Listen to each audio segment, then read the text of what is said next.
Honkai Star Rail has a number of damage archetypes. We have the regular hyper carry, damage over time, follow up, break, and soon we will have the summon meta as well. For dot damage, although it was slightly expanded upon, it was never really fully leaned into by the game. We only have 2 5-star dot characters and the last one to release was Black Swan in version 2.0. Don't get me wrong, damage over time is still strong, it just needs another unit or two in order to fully flesh out the archetype. So that's what we're going to try and do today, make up a kit for a new unit that will be able to support damage over time and make it relevant again. Getting right into things, this will be a 5-star Fire Nihility unit. Considering the other 2 5-star dot units are of the lightning and wind element, having the next dot unit being a fire element only makes sense. For a basic overview, this character will overload opponents with a lot of burn dots, will be able to increase dot damage in a variety of ways, be able to heal allies based on dot damage, and have a Ruan Mei-like mechanic which will be able to delay enemies' actions while weakness broken, making them take dot damage twice. Of course, you can use Ruan Mei alongside this character, but you should probably be using Ruan Mei on a different team instead. Being a dot support unit, this character will scale on effect hit rate, but will also need a decent amount of attack and speed as well.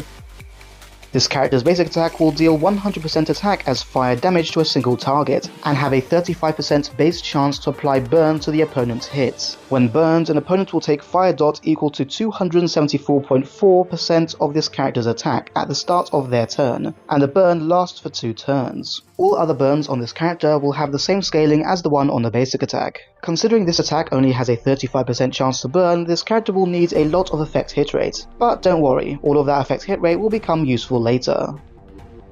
This character's skill is a blast attack that deals damage to 3 enemies, 144.4% attack to the main target and 60% attack to adjacent targets. This attack has a 55% base chance to burn all targets hit. Additionally, when hit, the main target's action is moved forwards by 50%, and adjacent targets' actions are moved forwards by 20%. If the target of this skill is weakness broken or becomes weakness broken through this action, when this opponent takes action, they remain weakness broken and suffer an action delay of 30%. This is the Ruan Mei-like stuff I was talking about earlier. When hit, the opponent's action is moved forward, meaning you won't have to wait for them to take action in order to deal dot damage.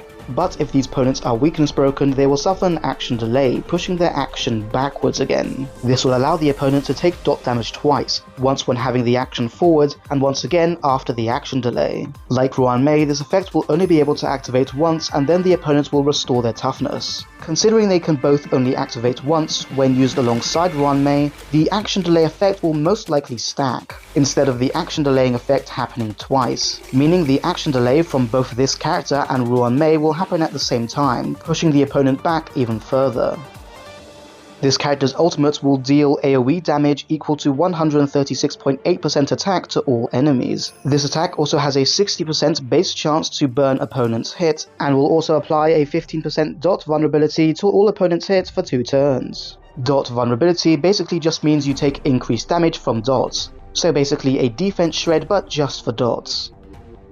While this character is on the field, all allies' dot damage will ignore the damage resistance from an opponent's toughness. Additionally, for every instance of dot damage an opponent takes, all allies heal 1.6% of their max HP. To explain, while an opponent still has their toughness bar, they only take 90% of the damage received, and only once an opponent's toughness is broken, they actually take 100% of the damage that you deal. So while this character is on the field, dot damage will essentially ignore the toughness mechanic, increasing dot damage dealt by 10% while an opponent still has their toughness. Considering dot damage doesn't do damage to toughness bar, it only makes sense that it ignores the toughness bar as well. Additionally, a dot-based healer is something that has been desperately needed. So for example, if an opponent has 1 shock, 1 wind shear and 1 burn, when they take action they take 3 instances of dot damage, meaning all of your party members will heal themselves 1.6% of their max HP 3 times. Although this might not seem like enough, it just means you'll have to start applying a lot more dots.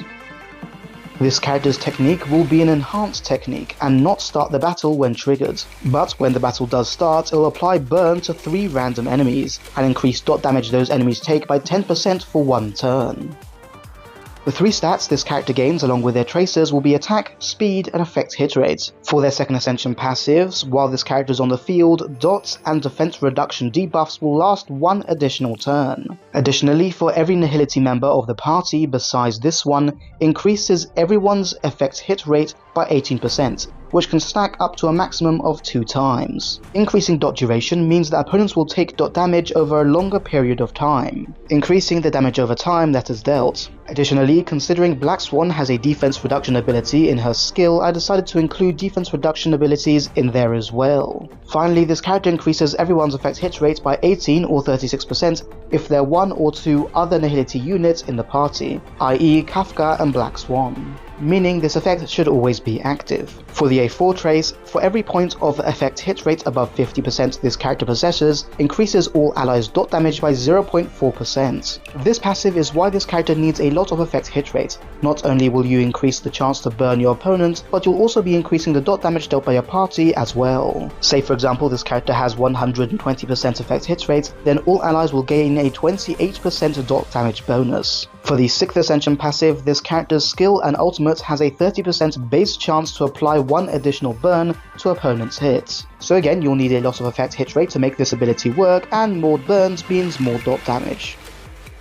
Onto Eidolons for E1, the damage multiplier for this unit's burn dots is increased to 160%. This essentially means that all of your burn dots now deal 60% more damage. For E2, this character's skill has a 100% base chance to decrease the opponent's defense by 20% for 1 turn, and the action delay caused by this character's skill is increased by an amount equal to that of 10% of this character's effect hit rate. The reason the defense reduction only lasts for 1 turn is because it will be affected by this character's passive, which increased defense reduction debuffs by 1 turn. And if this character has a 120% effect hit rate like the example earlier, then the action delay from the skill will be increased by 12%. E3 will increase the levels of basic attack and skill. E4 will grant this character 3 energy whenever an opponent affected by dots is defeated. E5 will increase ultimate and talent level, and for E6, after using an ultimate, all burn effects on the opponent immediately deal damage equal to 120% of its original damage. This will be similar to Kafka or Gunaifen, who can immediately trigger dot effects, and it will apply to all burn effects, not just the ones from this unit. Additionally, this effect will take place after the dot vulnerability from the ultimate is applied,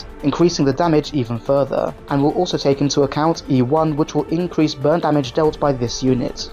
Anyway, those are my ideas for a dot support unit. This character was initially even more crazy, but I think I did an okay job in balancing things out. So what do you think about this proposed kit? And what do you think about dot damage in Honkai Star Rail? How would you improve it? Let me know in the comments below. But that's it for me for now, and until next time, see ya.